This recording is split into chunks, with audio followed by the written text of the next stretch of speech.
Саламатсыздарма оқушылар. Бүгінгі сабақтың тақырыбы кейіпкерлерді анимациялау.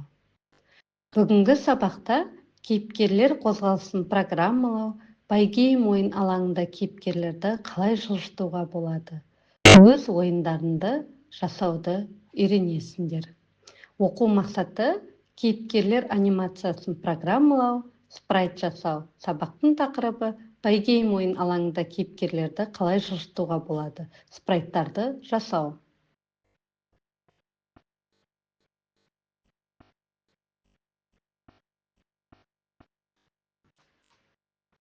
Ойлан, спрайт дегеніміз не? Ойын терезесіне тақырып беру үшін қандай команда қызметін пайдалану керек?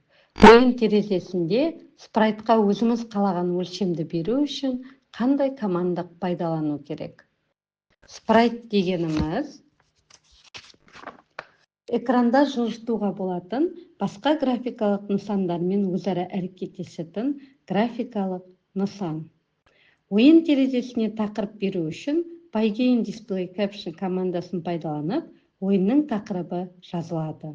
Ойын терезесінде спрайтқа өзіміз қалаған өлшемді беру үшін picture paygame transform scales picture 40-та 50, 60-та 70 деп өзіміз қалаған өлшемді беруге болады. Байгеймде ойын терезесін дайындауды, ойынның артқы фонын, ойынның кейіпкерін кірістіруді үйрендік. Енді ойындағы ең басты мәселе кейіпкерлерді қозғалту әдістерімен танысайық. Анимация дегеніміз не? Анимация ол қозғалыстың әртүрлі кезеңіне сәйкес кезеңдер тізбегін экранда жылдамдата көрсету арқылы дене қозғалыс динамикасын көрсету.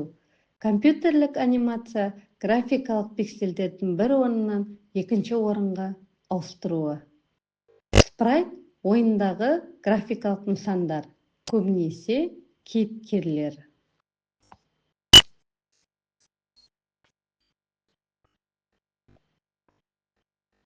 Автокөлікті қозғалту.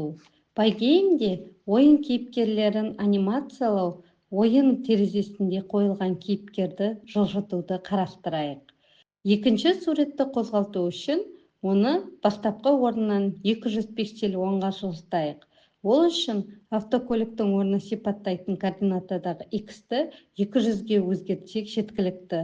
Автокөлікті қозғалтатын программа коды орындау нәтижесі үшінші суретте берілген. Программада қолданылған байгейм time delay функциясы программаның орындалуын миллисекундқа тоқтатады.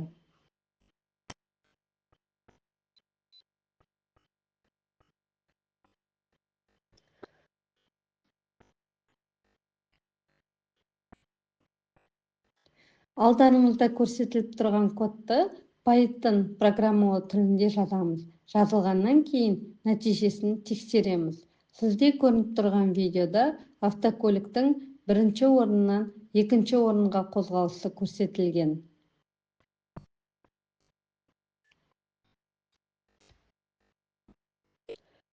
Төртінші және бесінші суретте көріп тұрғандай программа іске қосылғаннан соң 100 миллисекунд, яғни 1 секундтан кейін автокөлік өз орнын жаңа орынға өзгертті. Ойын терезесінде бір емес, екі автокөлік пайда болды. Компьютерлік графикада кейіпкерді графикалық нысанда анимациялау екі кезеңде жүзеге асырылады. Біріншісі кейіпкердің орнын жаңа орынға ауыстыру болса, екіншісі бастапқы орындағы кейіпкерді өшіру болып табылады. Қаламмен қағазға салынған суретті өшіргіш көмегімен оңай өшіріп тастауға болады. Мысалға келтіретін болсақ, қағазға майлы бояумен көгілдір түсті ашық аспанға бұлт салдық дейік. Егер бұлтты өшіріп тастауымыз керек болса, не істеу керек? Әрине, бұлттың үстінен қайтадан көгілдір түспен бояуымыз керек. Компьютерлік ойын терезесінде нысандарды дәл осылай өшіруге болады. Ол үшін нысан тұрған орынды артқы фонның түсіне бояу керек. Ойын терезесінің ақ болғаны үшін бірінші автокөлік тұрған орынды ақ түске бояймыз. Бірінші программа кодына экранды көрсетілген программа кодын жазып, өзгертеміз. Өзгертілген программа коды экранда тұр.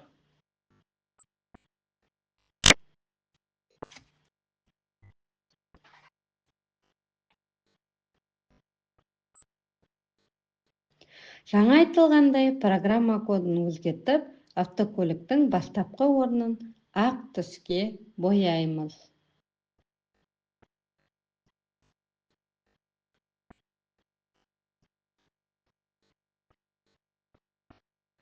Сұрақтарға жауап берейік. Компьютерлік анимация дегеніміз не? Пойгеймде кейіпкерді қалай қозғалтады? Пойгеймтаймделай функциясының қызметі не? Ойын терезесінде кейіпкерлерді өшірудің мақсаты қандай? Өшіру командасы қалай жұмыс істейді? Қазақстанда түсірілген қандай анимациялық мультфильмдерді білесің? Сәйкесін тап. Модуль атауы мен қызметін сәйкестендіру керек. Компьютерде орындайтын тапсырмалар. Өзінің ұнаған тақырыпта ойын кейіпкер таңдап, оны қозғалту программасын құрастыр. Кері байланыс. Бағдаршам әдісі. Қызыл, мен ештеңе түсінбедім. Сары, маған әлі де түсініксіз деу. Жасыл, маған бәрі түсінікті. Кері байланыс бере қойыңыздар.